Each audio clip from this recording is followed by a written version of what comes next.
behind me, Borgatti's is also part of the bid. Before, the line was out the door with customers waiting for their homemade pasta and buy their #1 seller, doorknobs. To make your complete meal, it's pretty simple. You just take a bag all nicely decorated by students in schools. If you find that you're having difficulty making ends meet, call the New York City hotline at 311 for more information on how you might be able to receive food stamps.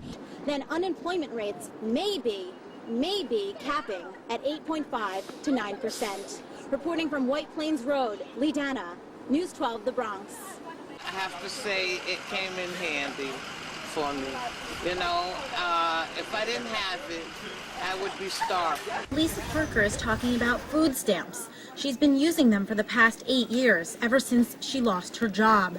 And as job cuts continue, city officials are seeing an increase of people relying on them. I see them using food stamps more, but I don't see where they're getting any type of bargains.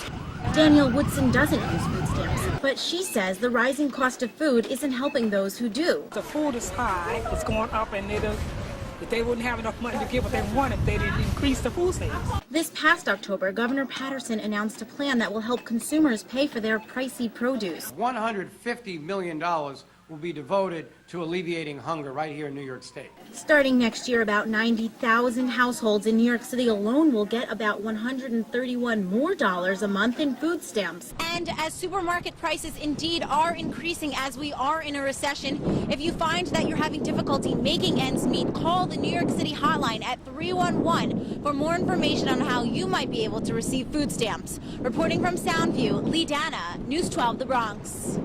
Times are tough. Jobs, few and far between. And with the national economy shrinking, businesses are continuing to struggle. But that's not the case for this hardware store on East Tremont Avenue, with the potential for another snowstorm approaching New York City. The manager anticipates his cash registers will keep ringing. It helps a little, the customers are in demand for the salt. Joe Roboza has been working at Flannery Hardware for 5 years. He says if it weren't for the snow we've had so far this season, he may have lost his job. Nobody's repairing.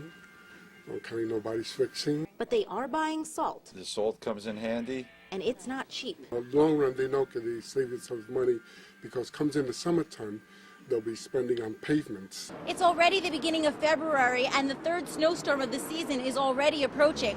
Come summertime, Joe says business will be hurting, but he hopes local neighbors will still support this hardware store and buy their #1 seller, doorknobs. Reporting from East Tremont Avenue, Leigh Dana, News 12, The Bronx. It's the most wonderful time of the year for those shopping on Arthur Avenue. It's a little bit nostalgic. You heard about it, you come back.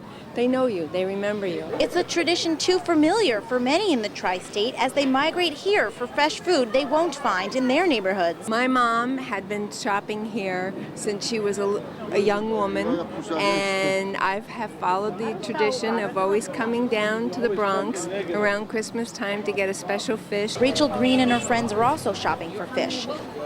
It's their first time on Arthur Avenue, and they say it's certainly not their last. Adventure. Thanks to local store owners, the next time she and her friends visit, the area is going to be a lot nicer. Well, we're improving the lighting. We're going to improve the sanitation. We're going to improve the security in the neighborhood. Earlier this week, Mayor Bloomberg passed a law for this Little Italy to revamp itself.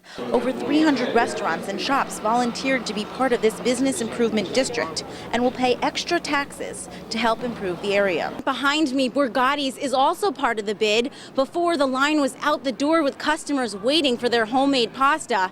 And once the bid starts implementing its renovations, the line is sure to be down the block. Reporting from the Belmont section, Leigh Dana, News 12, The Bronx.